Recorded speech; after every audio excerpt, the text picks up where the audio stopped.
अशोक जी, उन्होंने बता जी। दिया कि आप लोग मातम मना रहे हैं और इसीलिए अभी मैंने मेरठ शहर के विधायक जो मीरापुर में चुनाव प्रचार में हैं आपकी पार्टी के, वो बता रहे हैं कि हटाने की तैयारी है। ये इस तरीके का भ्रम क्यों फैला रहे हैं? इसीलिए इसका जवाब मैंने राघवेंद्र जी से, वो महाराष्ट्र में स्टार प्रचारक, झारखंड में, यूपी में वो पहले ही तैयारी कर चुके थे। वो जून से, जब आप लोग यही नहीं तय कर पाए थे कौन कितनी सीटों पे लड़ेगा, तब तक वो हर सीट पे मंत्रियों की ड्यूटी सब लगा चुके थे और मुख्यमंत्री योगी आदित्यनाथ हर सीट पे कमोबेश 2 बार से ज्यादा जा चुके हैं। कटेरी अटेरी में तो 3 बार तक पहुंच गए हैं। तो आप चुनाव में योगी पर ज्यादा अटैक करने के चक्कर में खुद तो नहीं डाउनफॉल में चले जाएंगे? देखिए पुष्कर जी, हमारा अटैक किसी व्यक्ति विशेष पर नहीं है। हमारा अटैक नीतिगत है, नहीं तो नीतियों के फिर ये आधार पे हमारा हटाने की अटैक। बात क्यों हो रही कि वो हटाए जाएंगे? दिल्ली, लखनऊ, कल डीजीपी की नियुक्ति के मामले में एक फैसला लिया कैबिनेट ने सोमवार को, तो अखिलेश यादव ने यह भी बता दिया कि 2 साल वो नहीं रुकेंगे। तो आपको क्या लड़ाई लगाकर जीतने में अब ये वाला समझ में आया फॉर्मूला कि इनके अंदर लड़ाई लगाओ, उसी में बिजी हो जाए, तब तक चुनाव जीत लो? पुष्कर जी देखिए, लड़ाई लगाने का काम समाजवादी लोग नहीं करते हैं। आपको ज्यादा पीछे नहीं, बस 2-2.5 महीना पहले आप जाइए और सारे मीडिया रिपोर्ट्स को आप खंगाल लीजिए एक बार। 2.5 महीना पहले जो आफ्टर लोकसभा रिजल्ट 4 जून के बाद की सारी मीडिया रिपोर्ट्स आप खंगाल लीजिए। आपको समाजवादी पार्टी पे उंगली उठाने की जरूरत नहीं होगी, सब सारे आपको आंसर मिल जाएंगे। देखिए, जिस तरह से धमाचौकड़ी दिल्ली और लखनऊ के बीच में ये दोनों डिप्टी सीएम की मची थी रिजल्ट के बाद, वो सबको पता है। तो इसमें हम लोग क्या करेंगे? उनका इंटरनल मामला है। रह गई बात डीजीपी वाला जो आपने कहा, सवाल किया, तो डीजीपी चूंकि जहां विपक्ष, मान लीजिए पंजाब में ऐसा रूलिंग है डीजीपी को नियुक्ति के लेकर उन्होंने बनाया, तो वहां तो विपक्ष की सरकार है, वो समझ में आ रहा था। लेकिन उत्तर प्रदेश में तो भाजपा की सरकार, वो केंद्र में भी है, भाजपा की सरकार यहाँ भी है। यहाँ पे अगर एक गाइडलाइन बना करके एक कैबिनेट से प्रस्ताव पारित करके अपना डीजीपी बनाया गया, तो कोई न कोई कॉन्फ्लिक्ट ऑफ इंटरेस्ट तो रहा होगा दिल्ली और लखनऊ के बीच में। ये तो किसी से छुपा नहीं है। आप लोगों को अगर तुरंत जानकारी मिल जाती कि कॉन्फ्लिक्ट ऑफ इंटरेस्ट आ चुका। ये मतलब भाजपा वालों के पास कम जल्दी पहुंचती है। मुझे लगता है इस समय सबसे ज्यादा समाजवादी पार्टी के सूत्र एक्टिव रहते हैं। कुछ भी है खट से आप पास जानकारी आ गई।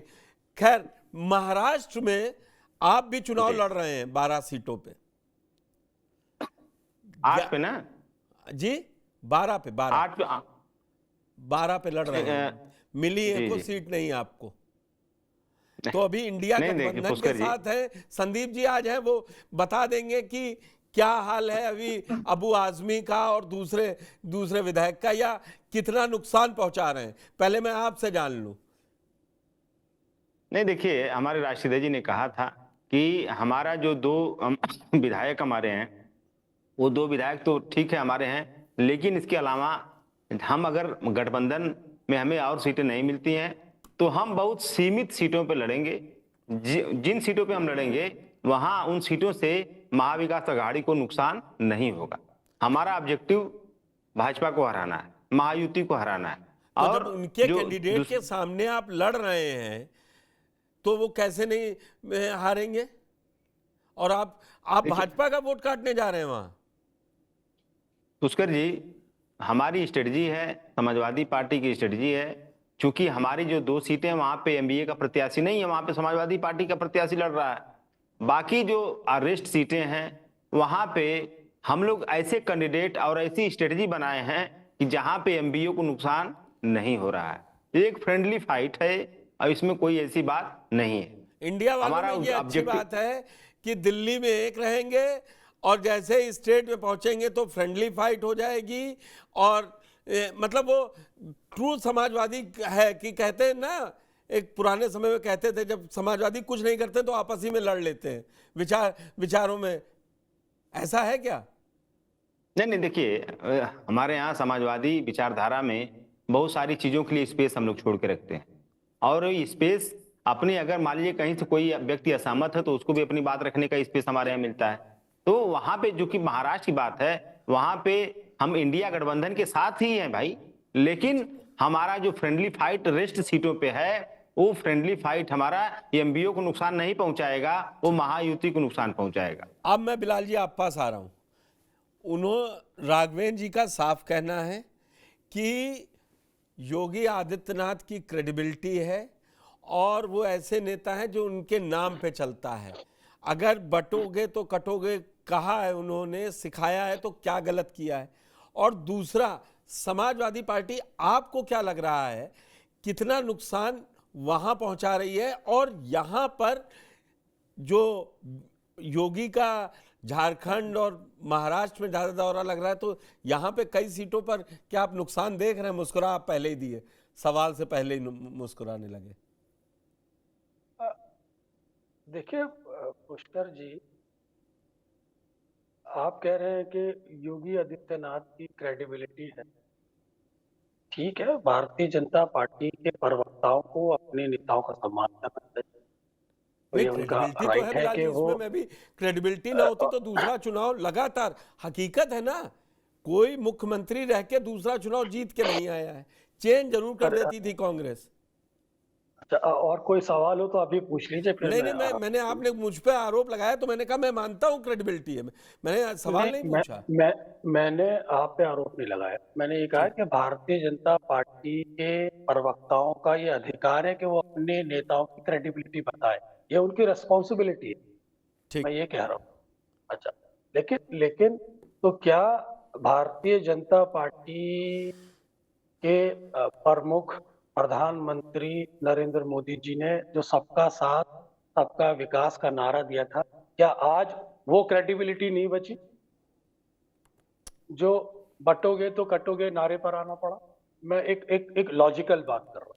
ठीक है। क्या वजह है कि सबका साथ सबका विकास से यू टर्न लेते हुए बटोगे तो कटोगे की नीति को, विचारधारा को, विचार को योगी आदित्यनाथ के माध्यम से महाराष्ट्र में भी उतारने की कोशिश की जा रही? तो क्या प्रधानमंत्री सक्षम नहीं है महाराष्ट्र के चुनाव में, या महाराष्ट्र के नेता वहां इतने सक्षम नहीं है कि वो अपना चुनाव अपने राज्य के नेताओं के माध्यम से जीत सके, या प्रधानमंत्री सबका साथ सबका विकास के माध्यम से जीत सके? सवाल एक तो ये खड़ा होता है। नहीं, इस सवाल का जवाब तो राघवेंद्र जी ने दे दिया। हाँ, आप ले लीजिएगा। दूसरी बात यह है कि राहुल गांधी ने जो आज जाकर बोला है नागपुर में, जो एक सोशल जस्टिस, पिछड़े दलित वंचित समाज के अधिकारों की जो बात कर रहे हैं, और जिस तरह से वो जातीय जनगणना के नैरेटिव को उठा रहे हैं, जिस तरह से वो आरक्षण की कैप उठाने की बात कर रहे हैं, दरअसल ये लड़ाई उसी जड़ में वार करती है जो ध्रुवीकरण को मजबूर करती है ये लाइन लेने के लिए। राइट विंग फोर्सेस जो ध्रुवीकरण की लाइन लेते हैं वो इसी परिप्रेक्ष्य में लेते हैं। उन्हें मालूम है कि अगर सोशल जस्टिस के फोर्सेस ने जो बहुसंख्यक जाति आधारित समाज है इसको अपने पाले में कर लिया जाति के आधार पर, तो फिर हम लोग कहां जाएंगे? तो दरअसल ये एक नैरेटिव की लड़ाई है जिसमें भारतीय जनता पार्टी ने अपनी पूरी कोशिश के साथ योगी आदित्यनाथ को उतार दिया है। अब ये महाराष्ट्र की जमीन पर कितना फर्टाइल होता है उनका ये ध्रुवीकरण, महाराष्ट्र की जमीन पर किस हद तक ये अपना रंग दिखाता है, या महाराष्ट्र के जनमानस पर इसका कितना असर होता है, ये देखने वाली बात है, ये चुनाव परिणाम बताएंगे। लेकिन उत्तर प्रदेश के अंदर जहां 9 सीटों के चुनाव की तारीख बदल दी गई, क्या बटोगे तो कटोगे, क्या उत्तर प्रदेश में खुद योगी आदित्यनाथ इस नारे के साथ इतने परिपक्व नहीं थे कि वो समय पे चुनाव करा लेते? तो कुल मिला के बहुत सारे कॉन्ट्रडिक्शंस हैं। जी आप लोग करते हैं, बीएसपी ने लिख के दिया, कांग्रेस ने लिख के दिया और आरएलडी ने लिख के दिया कि भाई कार्तिक स्नान है तो ये 13 तारीख चेंज की जाए, तो सीधे आरोप आप भाजपा पे लगा रहे। फिर अखिलेश ये क्यों बयान दे रहे थे कि साहब जो समाज आया हुआ है जिसको वोट डालने के आधार है वो भी बाहर न चले जाए, चुनाव की तारीख बदली गई, तो आप अखिलेश को कोट कर रहे हैं, समाजवादी पार्टी को कोट कर रहे हैं। समाजवादी पार्टी के यहाँ प्रवक्ता भी बैठे हैं, वो इसको एंडोर्स कर देंगे। तो कुल मिलाकर जातीय सोशल जस्टिस फोर्सेस के सामने आप अपनी राजनीति को ध्रुवीकरण के माध्यम से कैसे साध सकते हैं, ये भारतीय जनता पार्टी उस नीति पे चल रही है।